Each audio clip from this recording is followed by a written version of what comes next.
जो नामदान के लिए आए हुए हैं वो लोग बहुत जल्दी से हो रहे हैं। मैं कोई केवल अध्यात्म नहीं, आपके छोटे छोटे घरेलू जो आपके कार्य है उनको भी कर रहा हूं। इन सब चीजों पर आप सबका ध्यान और विचार होना चाहिए।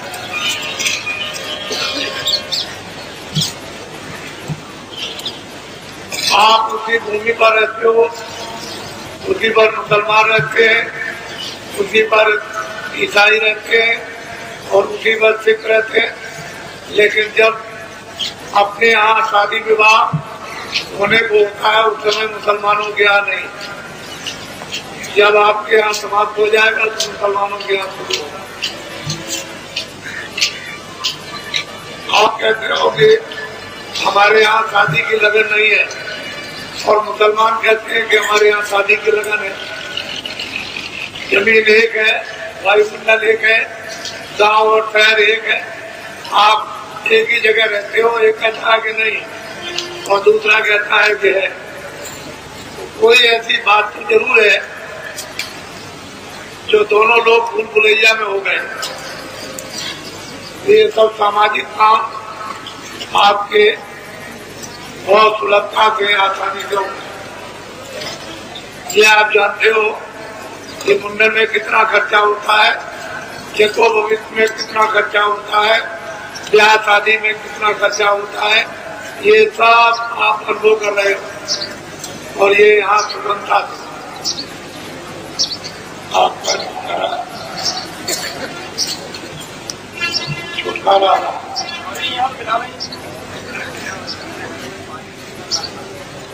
चलो चलो जल्दी से जिनको नामदान लेना है वो जल्दी से जल्दी आ जाओ। नीचे छूट जाओगे तो फिर रह जाओगे आप।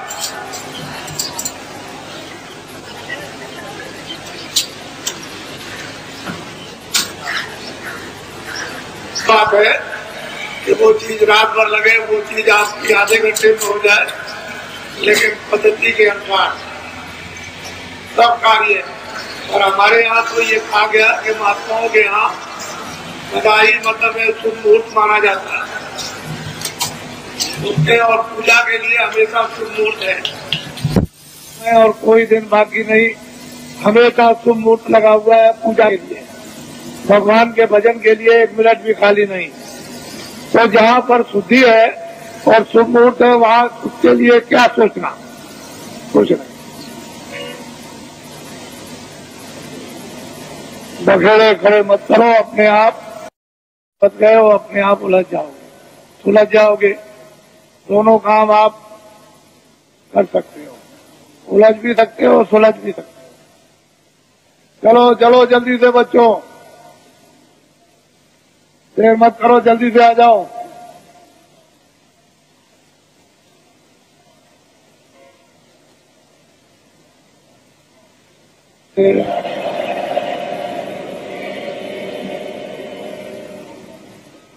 देखो विशेष करके इस बात का ध्यान रखो कि जो आप अपनी अपनी तकलीफें,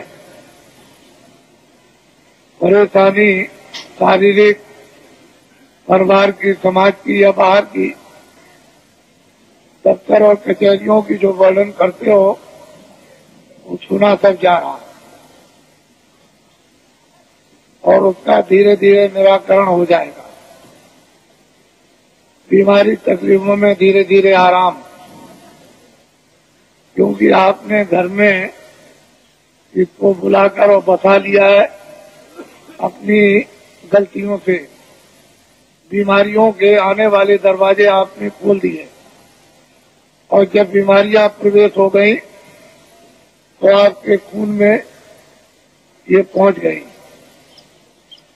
देवियों के लिए ये आदेश है कि देवियां जब मासिक का महीना समय आए तो कोई भी देवी स्नान 5 दिन नहीं करेगी। हाथ धो सकती हो, पैर धो सकती हो और कपड़े सुंदर बार बदलो, लेकिन 5 दिनों तक स्नान मत करना, चाहे गर्मी हो, चाहे जाड़ा हो, चाहे बरसात हो। जो भी हो जाएगा और पुण्य मिल जाएगा, और ऐसी भयंकर बीमारियां होंगी जो निकाली नहीं निकलेगी। और डॉक्टर के पास उसके पास दवा होगी तो अपने आप बीमारियों के दरवाजे मत खोलिए। जो पुराने महात्माओं ने, प्राचीन महात्माओं ने जो एक पद्धति आपके निरोगता की डाल रखी है, उसका पालन करो। जो गलती देवियां करेंगी उनको ये परिणाम स्वाभाविक भोगना पड़ेगा। ये घर घर में ये बताया जाता था और देवियां अपनी बच्चियों को ये सब समझा लेती थी। पहले महात्माओं ने बताया, फिर घर घर में जब इसका प्रचार हुआ तो फिर जब समय आता है तो सब शिक्षा घर में मिल जाती है, वो सब छोड़ दी। क्योंकि पढ़ाई लिखाई इतनी ज्यादा उदंड हो गई कि वो किसी चीज पर ध्यान नहीं दिया जाता और सब के सब पढ़े लिखे अनपढ़ शिकार हो गए बीमारी के। हर पुरुष और स्त्री में बीमारी प्रवेश हो गई। अब ये समझ में किसी की आता है कि बीमारी आ कहां से गई, तो कुछ ऐसी आपने यानी बदपरहेजियां की हैं जिससे ये परिणाम आपको उठाना पड़ा। ये है छोटी चीजें समझाने के लिए, लेकिन बहुत बड़ी। ये जीवन का रोना है। महात्माओं की बात छोटी सी बड़ी होती है और जीवन का आपका साथी, लेकिन जब आप उसका उल्लंघन करोगे तो जीवन की घातक हो जाएगी। ये सोचने समझने की बात है। और जहाँ से बच्चे का जन्म होता है वहीं से खराबी पैदा हो जाए तो आगे क्या होगा। इसलिए अस्पताल, जब ये शिक्षाएं हम लोग अनुकूल पालन करते थे तो न इतने अस्पताल थे, न इतनी दवाएं थी, न इतने डॉक्टर थे। सब लोग स्वस्थ रहते। तो जल्दी से बच्चों चलो, देर मत करो। देर करने की जरूरत नहीं है। और पुरुष के लिए कुछ परहेज बताए गए थे, लेकिन वो उन्होंने खत्म कर दिए। देवियों ने और पुरुषों ने अपने अपने जो परहेज है उनको खत्म कर दिया, बीमारियां आ गई। मैं तो ये समझता रहता हूं कि महात्माओं ने यदि ये शिक्षा समय पर अनुकूल शिक्षा न दी तो इतनी भयंकर बीमारियां आ जाएंगी कि अस्पतालों में न तो कोई दवा मिलेगी और न कोई बनाने वाला मिलेगा। इसकी रोकथाम डॉक्टरों के द्वारा नहीं, महात्माओं के द्वारा होना चाहिए। क्योंकि अगर रोकथाम इसकी हो जाएगी और जानकारी दे दी जाएगी तो लोग समझ जाएंगे, आने वाली पीढ़ी समझ जाएगी। चलो चलो बच्चों, चलो जल्दी से।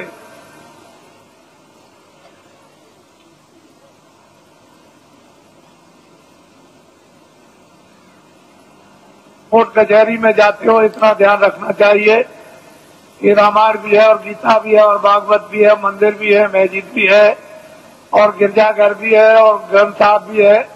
तो कम से कम इतना इखलाक और इतना विचार तो होना चाहिए कि क्या सत्य है, क्या सत्य है, हम कितना इसमें झूठ बना रहे और कितना इसमें सत्य है और कितना हम धोखा दे रहे। थोड़ा बहुत तो विचार कर कम करना चाहिए।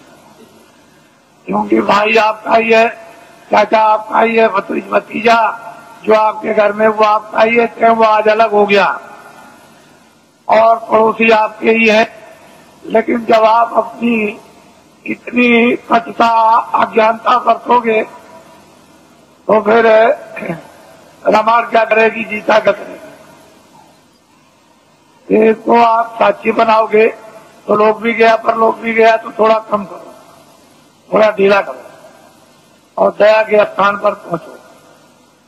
जहाँ कुछ दया मिलेगी उसमें आपको बल मिलेगा, शक्ति मिलेगी, ज्ञान मिलेगा, उसमें हिम्मत आएगी और साहस आएगा। अपने पर और भगवान पर विश्वास करोगे लेकिन जब सब तरह से दुर्बल कमजोर हो जाओगे तो क्या करोगे? थोड़ा सा तो कुछ होना चाहिए। मनुष्य में मनुष्यता के तो अंकुश होना चाहिए। अगर ये बुद्धि के अंकुश मनुष्यता के नहीं रहेंगे, विचार के बहुत मुश्किल होगा। तो आगे जो देखने को आ रहा तीर्थ तो अलग है, मंदिर अलग हो गया, मालगांव कुछ भी इबादत अलग, लेकिन कचहरियों में तीर्थ बन गया। सुबह से आकर के शाम तक तीर्थों की तरह से जमघट रहता है, पता नहीं किस चीज में स्नान कर रहे हो। यह हालत है। उसका परिणाम यह है कि कर्मचारी अधिकारियों को भी मुसीबत, एक मिनट की फुर्सत नहीं, तो वो भी परेशान, तुम भी परेशान, सारा का सारा माहौल परेशान। घर के काम भी गए और वो समय की बर्बादी और धन की बर्बादी अलग, कमाओगे नहीं तो खर्चा कहां से करोगे? तो सब चीजों का एक मूल, एक विचार और उसकी एक दवा जब बन जाएगी और उस दवा का सेवन करोगे तो एक ही दवे से सब आपके शिकार हो जाएंगे। लेकिन वो चीज सब महात्माओं से मिलेगी और जगह नहीं। चलो चलो बच्चों, जल्दी से जो नामदान के लिए आए वो जल्दी आ जाओ।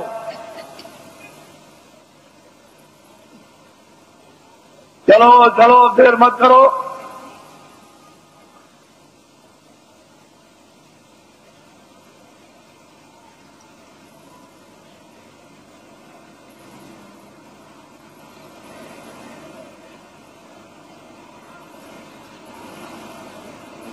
बोलो जय गुरुदेव, जय गुरुदेव,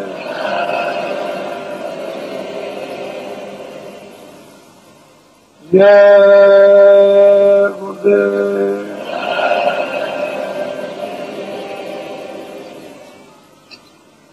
जय गुरुदेव नाम किसका, जय गुरुदेव नाम किसका, जय गुरुदेव नाम किसका, जय गुरुदेव नाम किसका, जय गुरुदेव नाम किसका।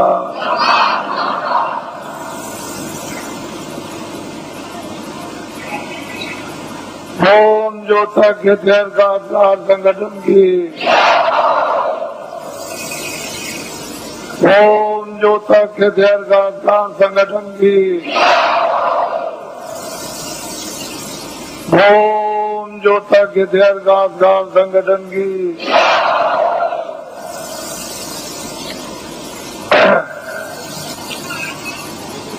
ये दिन और समय जो आपको मिले हैं वो आपके लिए एक सौभाग्य और अति कॉमन घड़ी है। जीवन में इस तरह का समय मिला नहीं सकता। जो समय मिल गया उसका हम सब लोग लाभ ही प्राप्त करें। एक ऐसा छोटा मोटा एक सेवा का स्थान आप सबको प्राप्त हुआ जहाँ सब तरह की सेवाएं होती है। सामाजिक कोई व्यवस्था तोड़ना फोड़ना नहीं, न पुरानी बिगाड़ना, नई बनाना। जो जो व्यवस्थाएं प्राचीन काल से ऋषि मुनि महात्माओं ने आपको निर्धारित करके उस पर स्थापित कर दिया, उसी के अनुकूल जो थोड़ी बहुत गंदगी और उसमें व्यवहारिक अज्ञानता आ गई, उसी का शुद्धिकरण करा लीजिए। बस अपनी अपनी जगह पर आ जाओगे। कुछ नया बनेगा नहीं, कुछ पुराना बिगड़ेगा नहीं। और इसमें किसी को कोई परेशानी उठानी नहीं पड़ेगी। नए बनाने में परेशानी, पुराने बिगाड़ने में परेशानी। तो ये मुसीबत कौन मूल्य, ना आपके पास समय, ना आपके पास शक्ति, न मेरे पास समय, तो मैं ऐसा काम क्यों करूं। वो काम कर दिया जाए जिसमें छुट्टी हो जाए और सब लोग उसी डरे डांटे पर आ जाए। और जो व्यवहारिक जैसे जन्म होता है, परवरिश होती है और अंत में उसकी प्रलय हो जाती है, उसी तरह का अब जन्म तो आपका हो गया और परवरिश हो गई, तो अब आपको क्या करना है ये जानकारी आपको होना चाहिए। क्या क्या दायित्व आपको अपने गृहस्थ आश्रम में प्रवेश होने के बाद पूरे करने हैं, ये जानकारी हो जाए। और इसी आश्रम में जब आप प्रवेश हो जाओगे तो उसी समय काल के अंतर्गत आपको क्या क्या करना अपने आत्मा के लिए, जिससे शरीर का और अपनी जीवात्मा का दोनों काम हो जाए। ये भी, इसका भी पूरा पालन पोषण और निरोगता और इसी में रहकर के जीवात्मा का जागरण और ज्ञान, साथ ही साथ मौत मरने के पहले मुक्ति और मोक्ष। यदि आपने ये काम गृहस्थ आश्रम में इसी समय के अंतर्गत आपने इसके लिए भी थोड़ा समय बचा दिया, खत्म होने की क्रिया तो सबने की है और सब लोग लोभ लालच में फंस करके और देर को उसको स्वाहा करना चाहते थे। लेकिन प्रभु को इसलिए बचाना अनिवार्य है। युग युग समय समय पर पड़ता है कि कर्म क्षेत्र भूमि है, यहाँ अधिकार कर्म करने का मिला, फिर इन्हीं कर्मों से प्रारब्ध बनेगी, आगे का भोग मिलेगा। भोग जब मिल जाएगा तो उसको भोग लो और उसी भोग के साथ साथ कोई और नया कर्म कर लो तो आगे का मिल जाएगा। और उसी के साथ साथ अगर आपने अपने आप को जगा लिया तो भोग भी भोग लोगे और इसलिए छुटकारा पा जाओगे कि आगे कोई ऐसा कर्म आपके पास नहीं होगा जो दोबारा प्रारंभ हो जाए तो आप निवृत्त हो जाओगे, तैयार हो जाएगा। तो ये औषधि जड़ी महात्माओं के पास जब दे देते हैं तो पुण्य को नहीं जमा होने देते और पाप को। इनमें से दोनों आगे जब जमा नहीं होंगे तो आगे जी प्रारब्ध नहीं बनेगी। जब प्रारब्ध नहीं बनेगी मनुष्य की 84 की नरकों की, तो फिर आगे तो छुटकारा जीव के लिए है ही, छूट जाएगा। पापी पुण्य की तो बेड़ी है, एक लोहे की बेड़ी और एक सोने की बेड़ी, लेकिन दोनों अगर बांध दिए जाए तो कोई काम नहीं। एक लोहे की बेड़ी और एक सोने की बेड़ी, लेकिन दोनों अगर बांध दिए जाए तो कोई काम नहीं कर सकता। दोनों बेड़ियों से छुटकारा हो जाए तो आत्मा, ये जीवात्मा न जल में न मरे। क्यों ये पीड़ा उठाए, तो इसकी जड़ी महात्माओं के पास है। और आप मनुष्य रूपी मंदिर में दोनों आंखों के पीछे आकर के जीवात्मा को उस समय पर बैठा दिया गया जब यहाँ वेदों में कोई भी विधान नहीं था।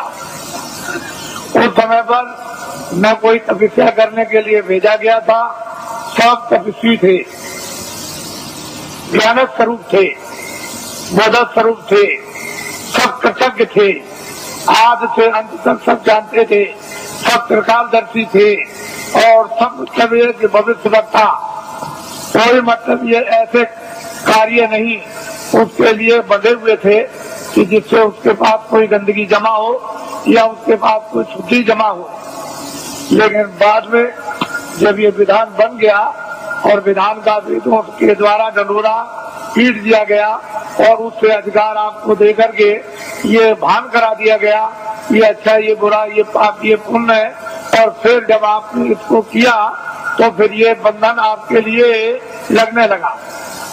जब जमा हो गया तो फिर इसका बंधन होगा, उसकी प्रारब्ध बनेगी और फिर उसके लिए आपको सजाएं अच्छी और बुरी भोगनी पड़ेगी, अच्छे को अच्छा, बुरे को बुरा। पहले जीवात्मा दोनों आंखों के पीछे बैठी थी और उसका हृदय जगमग जगमग जगमग जगमग ज्योति से पूर्ण था। कहीं भी किसी भी कोने में अंधकार का नाम और निशान नहीं था। वो तो हर वक्त जगमग जगमग जगमग जगमग पूर्ण शक्ति उसमें व्याप्त थी हर मानव में, चाहे वो स्त्री हो चाहे पुरुष हो। पूरी शक्ति थी, पूरा ज्ञान था, पूरा बोध था और मतलब सब कृतज्ञ थे किसी तरह का। तो जब आप मनुष्य मंदिर में बैठे हो और जीवात्मा का हृदय दोनों आंखों के मध्य भाग में, न इधर कंठ में है, न इधर हृदय में है, न इधर नाभि में है, न इंद्रिय द्वार में है और न गुदा चक्र में है। ये जीव का जीवात्मा का हृदय दोनों आंखों के मध्य भाग में। अब यहाँ जो बैठी हुई है तो उधर से जब कर्मों के आवरण में लाकर ढक दी गई, बंद कर दी गई आंख और कान, तो फिर अंधकार ऐसे छा गया जैसे बादल जब छा जाते हैं तो सूरज, चांद और सितारों का प्रकाश लुप्त हो जाता। उसका मतलब यह है कि सूरज को, चांद को सितारों ने, बादल को नहीं ढका, वो तो बादलों ने आपकी आंख को ढक लिया, इसलिए दिखाई नहीं देता। अगर बादल को आप साफ कर दो तो सामने आपके सूरज, चांद और सितारे, तो आपकी अंतर जीवात्मा की आंख और जीवात्मा के कान को ढक लिया और सुनना और देखना बंद कर दिया। अगर वो पर्दा बादलों की तरह से हट जाए तो परमात्मा और परमात्मा की सृष्टि सामने आती। जब दिव्य नेत्र ज्ञान चक्षु साधक का जब खुल जाता है और जब कान खुलते हैं और वो देववाणी, ब्रह्मवाणी, वो अनहद वाणी और वो शब्द है और नाम जब प्रकट हो जाता है और कानों को सुनाई देने लगता है तो 24 घंटे एक क्षण भी बंद नहीं होता। हर काम करते रहो, लिखते रहो, पढ़ते रहो, खेती करो, दुकान करो, कुछ भी काम करो, देवियाँ खाना बनाए, घर का काम करे, बच्चों की सेवा, 24 घंटे सुनाई देता। ऐसा रस, एक रस बरसने लगता और 24 घंटे चेतना है। सोते में भी बरसता, वहाँ भी चेतना है और वो तंद्रा अवस्था में सो लेता है। जैसे ऐसा मालूम हुआ कि न मैं सोया न मैं जगा, ऐसी तंद्रा अवस्था में वो लेट करके अपनी नींद को पूरा कर लेता है। बस इतनी थकावट आती है, वैसे तंद्रा में भी चेतना रहती है। तो ये साधक के लिए कलयुग में उस प्रभु ने और महात्माओं ने दया करके सुलभ कर दिया और ये बताया है कि अब आपको कठिन साधन नहीं करना, कठिन ध्यान नहीं करना है, कठिन योग नहीं करना, कठिन नाम की कमाई नहीं करनी और कठिन प्रभु का स्मरण नहीं करना, सहज करना। और सहज ही से तुम नाम पर सवार हो जाओ। नाम एक रेलगाड़ी, हवाई जहाज है और वो इतनी तेज रफ्तार से आता और जाता है कि इसकी कोई कल्पना लेके जोखे में किसी तरह गणित में नहीं कर सकता। इतनी उसकी तेज रफ्तार है और बिजली का भी, समुद्र की लहरों का भी प्रमाण नहीं दिया सकता, इतनी तेज रफ्तार उसके आने जाने की है। ऐसी चीज निर्धारित अनाज काल उस मालिक ने तैयार कर रखी है। लेकिन अब जब भेद मिल जाए, युक्ति मिल जाए और उस पर जीवात्माओं को सवार कर दिया जाए तो वो चेतन है। वहाँ तेल पानी की जरूरत नहीं, वो तो चेतन है, जड़ नहीं है। तो जड़ को तेल पानी मिले, चेतनी चेतन है, न तेल पानी, न आगे की जरूरत, न हवा की जरूरत। तो चेतन नहीं चेतन और जीवात्मा भी चेतन है। तो असल में यह है कि शरीर में एक तो गुदा, दूसरा इंद्रिय, तीसरा नाभि का, चौथा ये हृदय द्वार और पांचवा ये कंठ। जरा ध्यान देना, छठा ये है, ये भ्रुकुटी विलास आज्ञा चक्र, ये जीवात्मा बैठी है। गुदा चक्र पर गणेश जी का वास, इंद्रिय द्वार पर ब्रह्मा और सावित्री का वास, नाभि कमल में विष्णु और लक्ष्मी का वास, और हृदय कमल में शिव और पार्वती का वास, और यहाँ कंठ में जो है वो आद्या महाशक्ति का वास, और यहाँ स्वयं दोनों आंखों के मध्यभाग में जीवात्मा बैठी है। लेकिन इन नीचे के कमलों में ऊपर की छाया है, उस छाया में छाया है, उस जीवात्मा के प्रकाश में उस ऊपर की छाया का यानी कमल के अंदर गणेश जी का दर्शन, ब्रह्मा और सावित्री का, और नाभि कमल में विष्णु और लक्ष्मी का, और हृदय में ब्रह्म शिव और पार्वती का, और कंठ में आद्या महाशक्ति का छाया के रूप में साक्षात्कार होता है। सही रूप नहीं, वो तो उनका रूप तो ऊपर सही है, लेकिन शरीर में कमलों में छाया करी हुई है, और सूरत के जीवात्मा के प्रकाश में वो छाया दिखाई देती है। तो योगियों ने इस छाया का अनुभव कब किया? जब सतयुग त्रेता हो जाओ, जब शरीर में ताकत थी, अनुकूल साधन थे, गृहस्थ आश्रम परिवार अनुकूल था, खान पान पर पूरा नियंत्रण था, इंद्रियां उस समय पर दमन में थी, तब ये सब चीजें आपके लिए थी। लेकिन ये कलयुग में सब वर्जित कर दिया गया। ना गुदा चक्र का साधन, ना इंद्रिय द्वार का साधन, ना नाभि कमल का साधन, और ना मतलब हृदय का साधन, न वो कंठ का। अब जीवात्मा जहाँ बैठी है, नीचे के साधन सब छोड़ दीजिए और यहीं से ऊपर चल जाएगा। अब ऊपर मंजिल 5 और नीचे मंजिल 5, जहाँ जीवात्मा बैठी है दोनों आंखों के मध्यभाग में, ये तो जीवात्मा का शरीर में हृदय है, तो नीचे 5 स्थान और ऊपर 5 स्थान। अब बेचारी नीचे फंसी हुई थी, इसको महात्मा प्रकाश को कमल से समेट कर ले आए और यहाँ एक साथ केंद्रित कर दिया, यानी चिंताओं करके यहाँ खड़ा कर दिया। अब इसको आगे ले चलना, तो सहदल कमल, और इसके बाद में ये ईश्वर का धाम, और फिर ऊपर में दूसरा स्थान ब्रह्म धाम, तीसरा स्थान पार ब्रह्म धाम, और चौथा स्थान महाकाल, और 5वां स्थान जो है वो सत्य। सूरत इस तरह से ऊपर से उतार कर और नीचे ला करके डाल दी गई, दोनों आंखों के पीछे बैठा कर, और नीचे उतार दी गई जड़ता में। अब इसको होती नहीं, कब इसकी चेतनता बरामद होगी? ये बिना महापुरुषों के कोई काम ये कर ही नहीं सकता, और आपके कितने जीवन ऐसे चले बर्बाद हो गए। इसलिए आपको किसी को ऊपर का आघात न हो। ऊपर क्या हो रहा?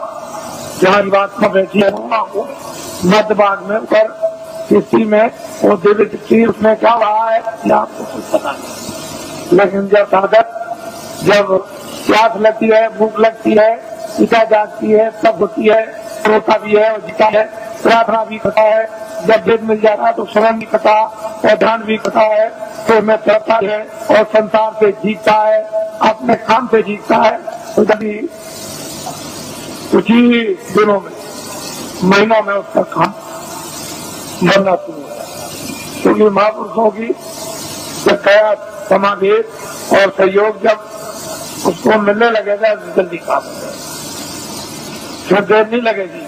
इसलिए महापुरुषों की दया और उनका सहयोग, उनकी शक्ति का अवश्य ही लेना पड़ेगा, क्योंकि अपने पास तो कुछ है नहीं। जब उनसे कुछ लेंगे तभी काम होगा, बगैर उसके नहीं होगा। तो मैं ये काम तो मामूली समझता हूँ, इस काम को तो कुछ नहीं समझता, बस केवल इतना ही है कि आप खड़े भर हो जाओ तो ये काम कुछ नहीं। ये भौतिक काम, सांसारिक काम, गृहस्थी का काम, खेती का काम, दुकान का काम और दफ्तरों का काम, ये काम कुछ नहीं है, इसको तो आप करो निमित्त मात्र, इस पर भी एक पैर रखो, उस पर भी। ये गृहस्थाश्रम है शरीर रक्षा का, तो एक नाव पर पैर रखो, एक गृहस्थाश्रम की, ये बाल बच्चों के पालन पोषण और परिवार और समाज इसकी सेवा के लिए एक नौका ये, और एक ये नौका है जीवात्मा को पार होने की, ये नौका है शरीर रक्षा की।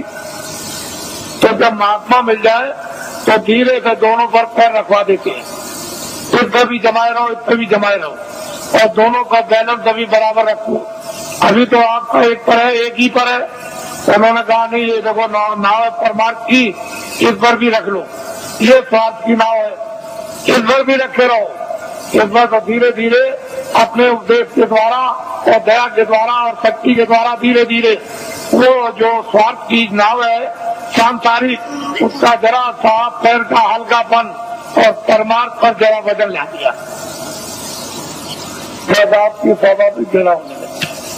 अच्छा इन्हें इच्छा नहीं, अरुचि होने लगी, तो धीरे धीरे धीरे धीरे उस पर जमा होने लगा। शरीर की ताकत का एक पर जमा हो, अब वो इस तरह का आपका हो जाएगा कि इस पर तो जमा हो गया और ये निमित्त मात्र रह गई। तो जब तक रहो तब तक ये निमित्त मात्र बस लीजिए, तो ये अंदर में उस पर जमाव कर लो, और ये तुम्हारा इसको बिगाड़ना नहीं। तो इसलिए हमने तो कोई ऐसा काम रखा नहीं है कि आपको गृहस्थाश्रम का कोई काम बंद करना है, अपने करो, खाना खाओ, खेती करो, दुकान करो, दफ्तर करो, बच्चों की सेवा करो, आए गए का सत्कार करो, और जो भी रस्म रिवाज उसको भी करो, ये सब करो। हमने सब प्रकार रखे, किसी काम को बंद नहीं किया। और ये है परमात्मा। यहाँ बैठ करके आप इधर से अपने ध्यान को हटा दो, थोड़ा खेती से, दफ्तर से, दुकान से, बच्चों से, इनसे उनसे थोड़ा 2 मिनट 5 मिनट 10 मिनट के लिए यहाँ ला करके मन को, बुद्धि को, चित्त को यानी जीवात्मा के साथ में इसको लगाकर और थोड़ा सा सहयोग कर इतने में काम, कुछ नहीं बिगड़ेगा, संसार बिल्कुल नहीं बिगड़ेगा। और परमात्मा जैसे आप यहाँ से दरवाजा खोल करके चल पड़े, बस चलने वाली बात, अगर एक कदम भी बढ़ गया तो फिर रुकने वाला नहीं, दूसरा कदम जरूर उठ जाएगा। तो चाली इस तरह की है जीवात्मा की कि जैसे ही एक कदम बढ़ा वह दूसरा परमात्मा। तो इसलिए आपको ये भेद है, अभी कुछ नहीं मालूम कि ऊपर क्या है नीचे क्या है, ये कुछ नहीं है। साधक लोग क्या देखते हैं, क्या पाते हैं, क्या अनुभव करते हैं, क्या आनंद और शक्ति उनको मिलती है, अब ये तो बताने का आपको आदेश नहीं है। वैसे तो ये बता सकते हैं, लेकिन मैं ये नहीं चाहता हूँ कि आपको बताकर साधकों का नुकसान हो जाए। साधक अपनी चीज भी रखे और आपको कुछ समझा बुझा भी दें, इनका कोई नुकसान ना हो, आपका फायदा हो जाए। असल में चीज यह है कि गोपनीय राज ये साधक नहीं बताते, न बताएंगे तो इनसे तो कुछ आपको मिलेगा नहीं, लेकिन जब घेर घार करके जहाँ ले आएंगे तो फिर यहाँ सब कुछ आपको मिल जाएगा। बस ये समझ लो कि आपके पक्के साथी है, ऐसा मत समझो ये किसी बुराई की तरफ ये ध्यान नहीं देते हैं, ये अच्छाई की तरफ ध्यान देते हैं। इनका लक्ष्य यह है कि बुराई छूट जाए और अच्छाई में प्रवेश हो जाए। वैसे तो बुराई को बुराई आप भी घर में मानते हो, उससे आप भी दुखित हो जाते हो कि ये बुरा है। तो दूसरा अगर आपको ये कह दे कि ये बुरा है तो वो जानता है इसलिए कहता बुरा, आप जानते हो तो आप कहते हो बुरा, तो बुराई ही है और अच्छाई अच्छाई। इसलिए बुराई की तरफ ध्यान नहीं देते, ये तो चाहते हैं कि बुराई हट जाएगी, अच्छाई आएगी, ये लगता है।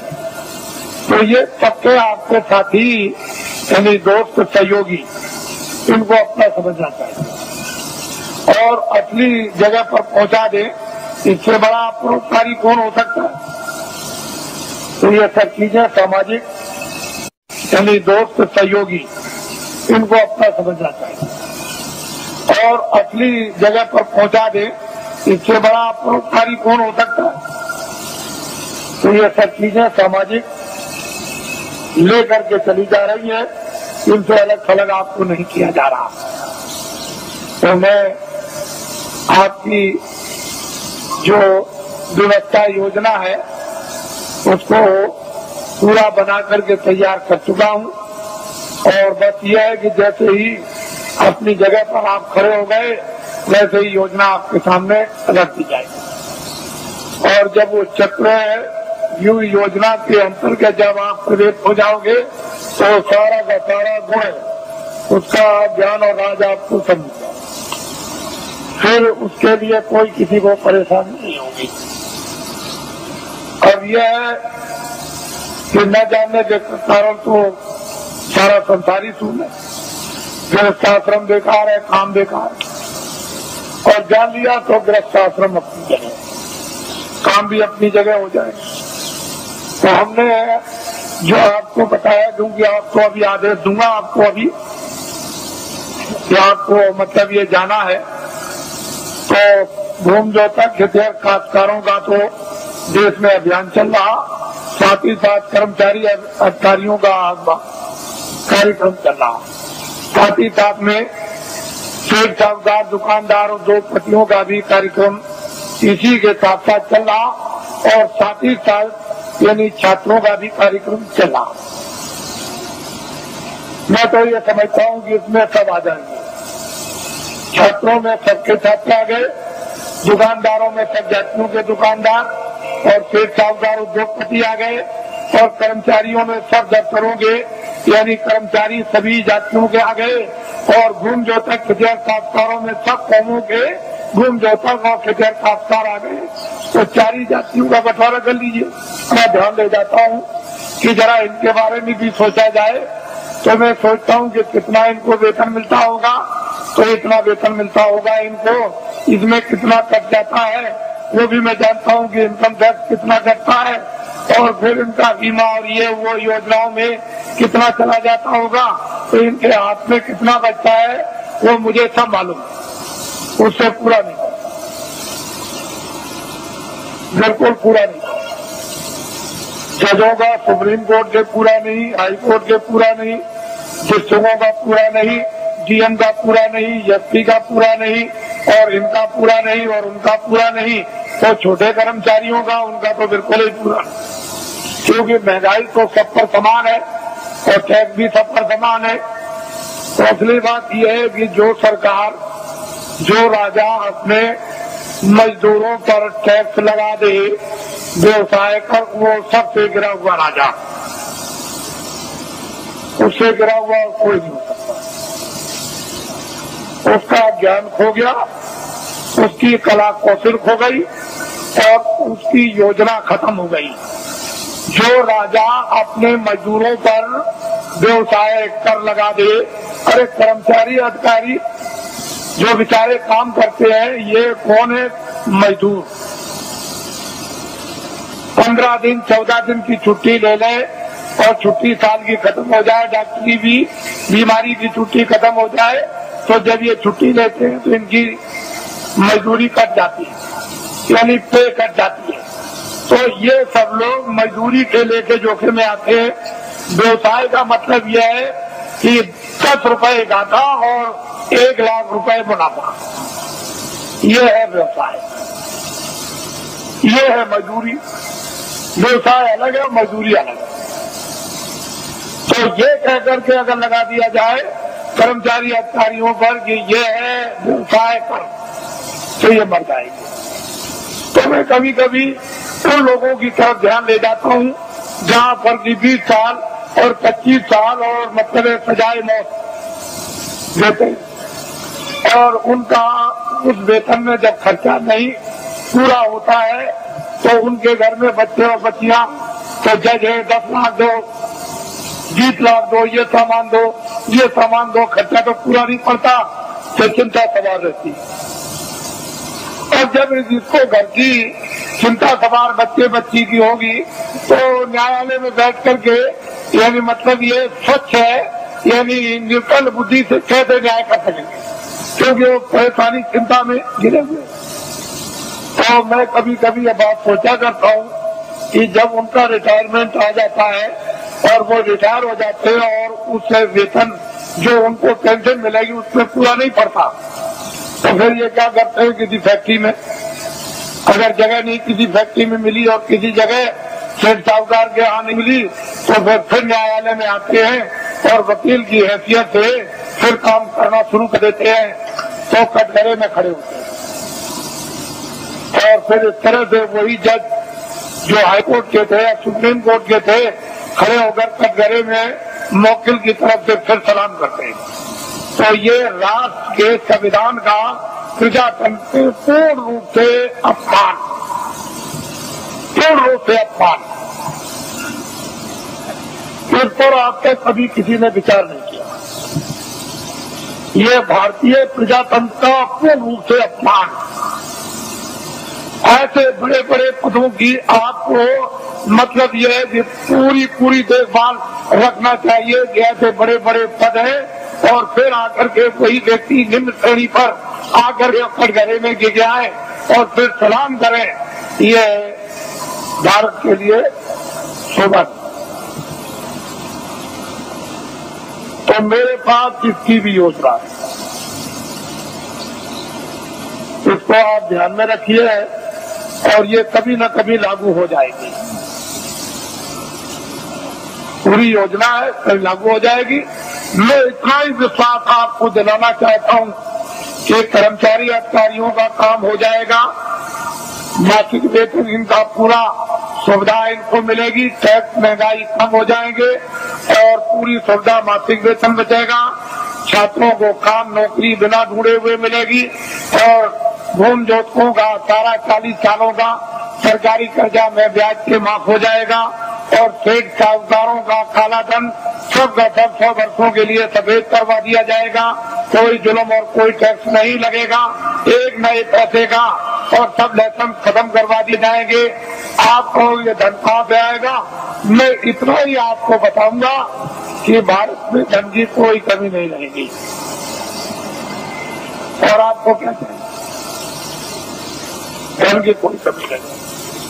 आप लोग बाइज्जत बदस्तूर सम्मान के साथ खेती करो, दुकान करो, दफ्तर का काम करो, क्यों ये सब जगह झंझट में फंसते हो? धन की कोई कमी नहीं रहेगी। लेकिन वर्तमान में अंधेरा, उजाला, ये सब चीजें जो ये सूक्ष्म संकेत में आपको दी जा रही, इसके साथ बहुत गहरा मसाला है। या गहरा भंडार का हो या गहरा ज्ञान का हो, कोई ऐसी चीज है जो वास्तव में, और समय आने पर सब इस पर आकर के सब से सब एकदम खड़े हो जाएंगे, अपने काम में लगे रहो। देखो ईश्वर का चमत्कार, अरे खुदा की खुदाइयत का करिश्मा, जब देखो उसका इंतजार तो करना ही पड़ेगा। आप थोड़ा बहुत इंतजार नहीं करोगे तो आपको जस और नाम और कीर्ति तो आपको कैसे मिलेगी? फिर उसमें आप भागीदार कैसे बनोगे? तो इंतजार तो थोड़ा करना है। परिवर्तन का जब इतिहास बनता है तो इंतजार के साथ इतिहास बनता है। वैसे तो रावण मार दिया जाता, मरवा दिया जाता, महाभारत कहीं भी किसी कोने में बैठ के करवा दिया जाता, लेकिन मतलब है कि इंतजारी के साथ इतिहास नहीं बनता, के साथ इतिहास बनता। वैसे तो रावण मार दिया जाता, मरवा दिया जाता, महाभारत कहीं भी किसी कोने में बैठ के करवा दिया जाता, लेकिन मतलब है कि इंतजारी के साथ इतिहास नहीं बनता। इतिहास तब बनता है इंतजारी के साथ, काम के साथ। काम जो है वो इंतजारी है और कोई बात नहीं। तो मैं नामदान दूंगा आपको, क्योंकि ये भी इच्छा लेकर आए हैं कि चलो आज जल्दी पहुंचे। कल ही आ गए थे, समय ज्यादा हो गया था, तो कल मैं नामदान रात को नहीं दे सका, इसलिए कई ये काम रात को करने थे, तो अब आप नामदान विधवा में दीजिए और ये संदर्भ लेकर के यहाँ से जाइए कि चाहे मुझे 1 मिनट देना हो चाहे 2 मिनट, वैसे तो मैं आपसे 1 घंटे 24 घंटों में मांगता हूँ कि 1 घंटे आप 24 घंटे में रिजर्व कर लो अपना सबके सब, और उसमें 2 मिनट शाम को, 2 मिनट दोपहर को, 5 मिनट इससे और 5 मिनट अब, और जब भी आपको समय मिल जाए तो पूरे सब दिन भर के मिनट मिलाकर 1 घंटा जोड़ लो। 23 घंटे सबका घर के गृहस्थी के सोना ये वो सब ये आप इसमें लगा दीजिए। 1 घंटे में ये काम, और आप भगवान का आत्म जागृति का और भजन, और 23 घंटे अब इससे और सबका आपको करना। और फिर ये भी आपको बताया कि लेट से बैठ के खड़े हो गए कुर्सी पर, चारपाई पर, स्नान करो मत करो, जहाँ जिस समय मौका मिल जाए 2 मिनट उसकी मजबूरी मिल जाएगी, मेहनत की 4 मिनट 10-15 मिनट, तो आप नहीं कर सकोगे तो जम के खाओगे जूतियां। जम की जूतियों में इतने कांटे हैं, इतने तीखे उसकी धारा है, काटने की जूतियां जब पड़ती है, बड़े बड़े बादशाह चक्रवर्ती वहाँ आज भी पीटे जा रहे हैं आपको देखा। ऐसी जम की जूतियां है तो किसी को छोड़ता नहीं। तो आप लीजिए नामदान, इनको कहते हैं अरे गुरु मंत्र दे दीजिए, दीक्षा दे दीजिए और मतलब ये दे दीजिए, सब कुछ नहीं। कलयुग में नामदान, जीवात्मा दोनों आंखों के बीचों बीच में बैठी हुई उसका दान, वो क्या है? नाम दान, जीवात्मा का नाम दान, ये सर्वोपरि दान है, इससे बढ़ के कोई दान नहीं। तो नामदान लीजिए, और नामदान के साथ साथ में ये संकल्प बोलना है अपने मनी मन में, चिल्लाना नहीं तो हम अपनी बुराई दे देंगे। जो हमारे पाप है मन से, आंखों से, कान से जो अंदर जमा है वो हम सब अर्पण करते हैं। ये तो दीजिए दान, और अच्छी चीज दीजिए आप। 10 मिनट सिमरन में, 10 मिनट ध्यान में और आधा घंटा भजन। 50 मिनट में 10 मिनट और रह गए अभी। आपको ये जानना चाहिए कि आप 1 घंटा दे तो ये काम सुलभ सीधा अभी हो जाए। अब कहीं भी कोई बंधन नहीं है किसी तरह का भी, लेकिन बंधन किस बात का है कि 24 घंटे में आपको समय देना, ये तो बंधन है, बाकी बंधन नहीं है। ये जरूर बंधन है कि नशीली वस्तु है आप सेवन मत करना, और जितना भी घी दूध फल और फ्रूट और अनाज है उसको दिन में 100 बार खाओ, लेकिन गंदी वस्तु खाना, ये ध्यान रखना। बाकी तुम दिन में 100 बार खाओ, हम मना करें तब आप खाओ। भजन करना है आपको जरूर, वो तो 24 घंटे में, उससे तो आपको छोड़ना नहीं है, बाकी 23 घंटे करके काम करो, इसलिए समय आपको देना। और जो भी आपको सुलभ समय मिले, सुबह दोपहर शाम को या आगे पीछे जब भी, उसको दीजिए आप तो जल्दी काम हो जाए। तो यह है ये शक्ति का प्रभाव, यानी ऊपर से युगे युगे समय समय पर होता आया, आज की नई बात नहीं है, ये जब जरूरत पड़ी तब हुआ। तो ये चीज आपको नामदान, अब चार्ट वालों को ये जिम्मेदारी दी गई है जो पहले के नामदानी की, इनको लिखा देंगे और इनको भजन बताएंगे, ध्यान बताएंगे, सुमरन बताएंगे। जब कभी आगे पीछे नाम को भूल जाए, रूप को भूल जाए, तो आपका कर्तव्य दायित्व है कि इनको बताएं, और आपका ये कर्तव्य इनसे पूछ ले। लेकिन ऐसे व्यक्ति से मत पूछिएगा जो जानता ही नहीं, जिसको नामदान पता ही नहीं, उससे पूछने दे वो क्या बताएगा। और फिर अपनी गोपनीय जो अंदर की चीज है, जो आंख से देखो कान से सुनो, तो चार्ट वाले को भी मत बताना। ये जो नाम याद कराएगा, वजन आपको बैठा के बताएगा, या ध्यान बताएगा, सुमरन सिखाएगा, उसको भी देखा सुना मत बताना, उससे भी छुपा लेना। जितना छुपा लोगे उतने अंदर प्रकट, उतने उतरेगा, उतना ही खजाना खुलेगा, उतना ही प्राप्त होगा। अरे तुम क्या है, बड़े बड़े बादशाह जब एक बच्ची को प्राप्त करते हैं तो राज और पूरी सल्तनत पर चक्रवर्ती राज पर लात मार देते हैं, ये कुछ नहीं है। वो कहते हैं कुछ नहीं, राजा जनक लात मार दिया, वो कुछ नहीं समझते। बड़े बड़े इतिहास लिखे हुए, ये तो कुछ और चीज है। ये कुछ नहीं है। वो चीज गृहस्थ आश्रम में यदि आपको प्राप्त हो तो इससे अच्छा और सुहाना समय कौन सा है। ये आपका स्थान है। आप साधना कार्यक्रम में भी आप बरसात में होगा गुरु पूर्णिमा जुलाई के बाद, तो आप उस समय जो आस पास के हो और जो इच्छुक जिज्ञासु होते हैं वो आते हैं। 1 हफ्ते का कार्यक्रम चलता है। उसमें खामियां, उसमें गलतियां, उसमें करना न करना, उसमें बढ़ना न बढ़ना जानकारी उसमें प्राप्त हो जाती है, ताकि उनको और प्रोत्साहन और उन पर दया मिलती है और आगे बढ़ती है। इस तरह से कार्यक्रम चलता रहता। और मैं अभी जैसे ही 31 मार्च समाप्त होगा तो मैं अभी घोषणा करता हूँ दौरे की। अब आप लोग अपना एक कार्यक्रम मनाएंगे। ये लोग कुछ मनाते चले आए, क्योंकि मैं 21 महीने, मैंने तो कभी कहा नहीं था, 21 महीने मुझे सरकार ने यानी क्रोध में, मैंने तो कोई अपराध किया नहीं था, मैंने तो कोई आंदोलन हड़ताल तोड़ फोड़, कोई अमानवीय काम हिंदू मुसलमान सिख ईसाइयों का, ये कोई जात पात का, ब्राह्मण क्षत्रिय वैश्य हरिजन ये वो छोटे जो भी और कोई मैंने तो कभी किया नहीं। मेरे यहाँ तो कोई लगा झगड़ा है नहीं, लेकिन भविष्यवाणी जरूर करता था। उससे सरकार मुझसे नाराज और उसने इस नाराजगी में नेता लीडरों को तो पकड़ा ही, मुझे भी पकड़ लिया और पकड़ के जेल में बंद कर दिया। फिर मेरे ऊपर इतने बखेड़े लगा दिए, इतने झंझट लगाए उन्होंने, सामान लेने के, ये लेने के, जमीन लेने के, जानवर लेने के, इतने बखेड़े झंझट खड़े कर दिए कि अगर मेरी जगह पर बादशाह भी हो तो खत्म हो जाए। ऐसे झंझट झंझट छोटे मुकदमे नहीं है, मामूली मुकदमे नहीं लगाए, इतने झंझट मुकदमों के लगा दिया। और मैं एक सामाजिक आदमी, जनहितों का काम करने वाला, मेरे ऊपर जबकि मैं रात दिन चिल्लाता हूँ मेरा कुछ नहीं है, ये सब जनता जनार्दन का सब कुछ है। जब मैं खुले मैदान में ये कहता हूँ तो मेरी भावना ही वही है, तो लिखा पढ़ी क्या हो सकती।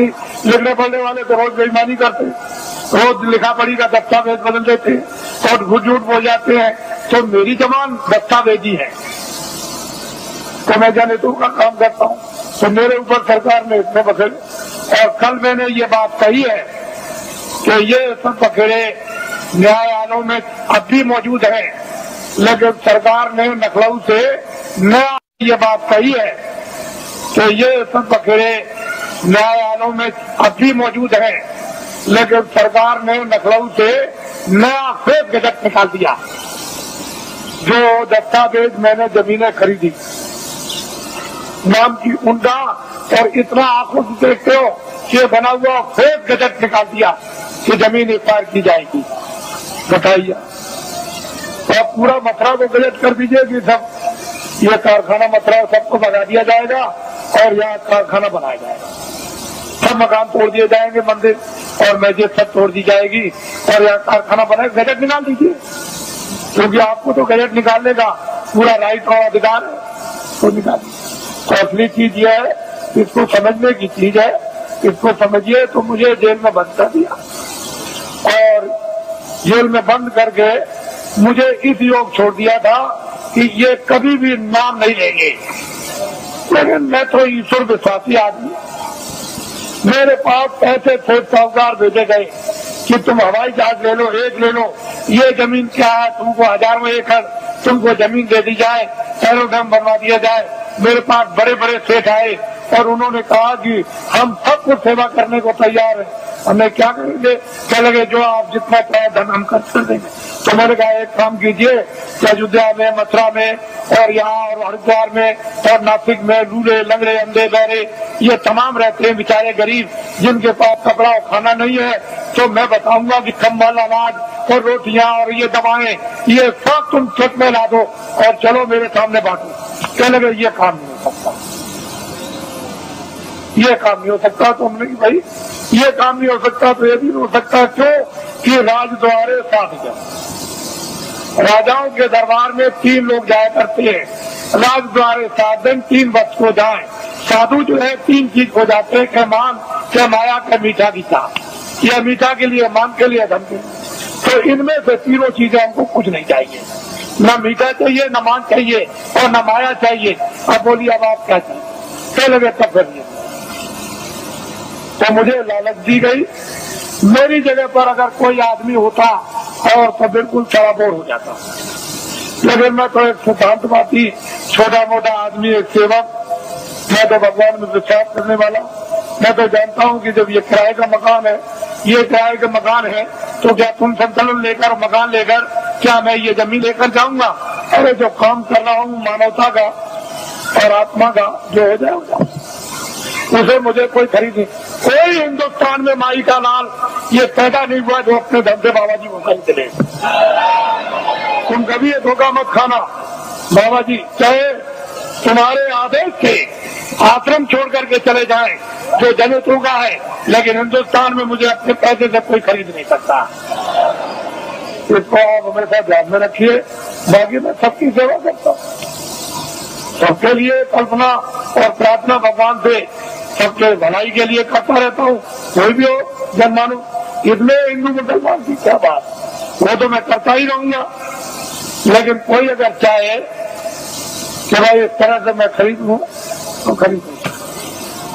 ये मैंने इसलिए कि ये लोग इसका एक उत्सव मनाते हैं। आज 23 जनवरी है, ये 23 मार्च को मुझे जेल से, दिल्ली जेल से छोड़ा गया। तो वैसे तो कागज पर तो कहीं नहीं मिलता है कि बाबा जी ने बेड़ियां पहनी है, लेकिन बाबा जी को जेल में डकैत और चोरों कटलियों की तरह से बेड़ियां पहना दी थी।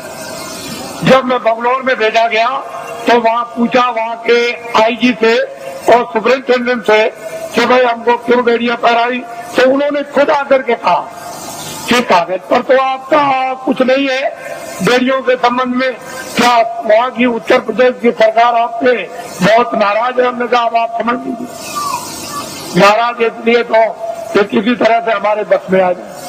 और बड़े बड़े अधिकारियों को भेजा जेल में। अरे भाई क्या करते हो, ये क्या है? जब 23 जनवरी को छोड़ दिया तो मुझे इस हालत में छोड़ा था कि बाबा जी न तो अपना धर्म उपदेश करेंगे, न कर्म उपदेश करेंगे, न बाहर जाएंगे और भाग जाएंगे, अब दोबारा नाम नहीं लेंगे। लेकिन अब तो मैंने इतना जनमत तैयार कर दिया कि किसी राजनीतिक पास और किसी धार्मिक के पास इतना जनमत देश में है ही नहीं, इतना जनमत नहीं है। जब मैं जेल के अंदर था और उस समय पर आपने कुछ समय के बाद जब अभियान छेड़ दिया था कि जेल भरो आंदोलन और 20, 25, 30 हजार आदमी चले गए जेलों में, और वो देवियां जो अपने बच्चों को यानी आज पैदा किया बच्चे को उठा के और शोर से चली गई जेल में, और वो बेचारी जो बच्चा पैदा होने वाला जो आज ही कल में जेल में चली गई और बच्चा जेल में हुआ, अगर स्त्रियां अपने एक दिन के बच्चे को उठा के जेल में जा सकती है और वो देवियां जो कल बच्चा जेल में पैदा होगा वो जेल में जा सकती है, तो अब तो बहुत दूर गाड़ी हो गई। अब तो इनको अगर आदेश मिल जाए तो क्या कर देंगे, आपको तो अभी कुछ पता नहीं, मालूम नहीं। तो अब बहुत दूर चला गया मामला, अब कुछ और बात हो गई। अब वो बात नहीं है, अब तो सारा ही माहौल यानी परिवर्तित होने वाला है, अभी आपको क्या पता है। इसलिए ये लोग मनाते हैं तो मैं तो रहूंगा नहीं, मैं तो उधर कमरे में चला जाऊंगा और ये लोग कुछ अपना मना के अभी समाप्त करते हैं, क्योंकि अब ये यहाँ आए हुए हैं और इसी होली के अवसर पर ये जगह जगह मना रहे, लेकिन ये पड़ गया और आप लोग यहाँ मुझसे कोई भूल चूक हुई हो तो आप लोग हमेशा क्षमा करते रहेंगे। और इसके बाद आपसे जाने की आप तैयारी करें, जल्दी निकले और पहुंचे अपने घरों में, और दूसरे साथी द्वारा आदेश की प्रतीक्षा करें, और वो फौरन अभी आदेश आपको मिलने वाला है। अब लोग बहुत से ऐसे रह गए कि महाराज मैं अपनी कुछ बात कह नहीं सका, इतनी दूर से आया था, तो मैं उधर अंदर में पहुंचूंगा तो जो भी आपकी बात होगी वो सुनूंगा, और जो प्रसाद होगा जो जरूरत पर आपके काम आता है वो भी आपका स्पर्श कर दूंगा। तो आपकी तकलीफ में, परेशानी में, उसमें जो एक आधार होता है मददगार का, अगर वैसे ही कह दूं तब तो आपकी समझ में आएगा नहीं, लेकिन एक आधार रहेगा कि इलायची दाना है, चीनी है, बताता है ये चीज है, तो आप उसको रखे रहोगे, जरूरत पर काम लोगे, तो उससे जब लाभ हो जाएगा तो आपको सेफ हो जाएगा, विश्वास होगा कि नहीं मालिक की दया मुझ पर भी हो रही है, तो मैं उधर बैठ के छू दूंगा। आपको मुझसे कोई आदमी खाली जाने वाला है ही नहीं। ऐसा नहीं, जितने भी लोग मिल ही के जाते हैं, इस फर्जी करा के जाते हैं, उनको ये मालूम है, तो वो कर दूंगा, वहां मिल लूंगा। और अब तो मुझे आप थोड़ा यही नीचे रहूंगा, आप बैठे रहेंगे, कोई खड़ा नहीं होगा, मैं यही अंदर ही बैठूंगा यही ऊपर सीढ़ियों पर, तो आप सब बैठे रहेंगे और ये भी कार्यक्रम कुछ ही मिनट में पूरा कर लीजिएगा। क्योंकि इन लोगों ने प्रार्थना की है कि आप जाइएगा नहीं, आप यहाँ अंदर बैठ जाइए, मैं अपना काम कर लूँ, तो वो अपना काम अभी हो जाता है। बाकी आप लोग ये नामदान हुआ है, अमूलक चीज है, इसको याद करा देना और आज ही से ये शुरू कर देना। एक घड़ी आधी में पुनः तुलसी संगत आती हरे कोट अपराध, ये वस्तु ऐसी है आधी की, इसमें जरा भी ढील करनी नहीं करनी, न क्षणों की ढील करनी, ना एक मिनट, इसको करना है। जय गुरुदेव, जय गुरुदेव, जय गुरुदेव।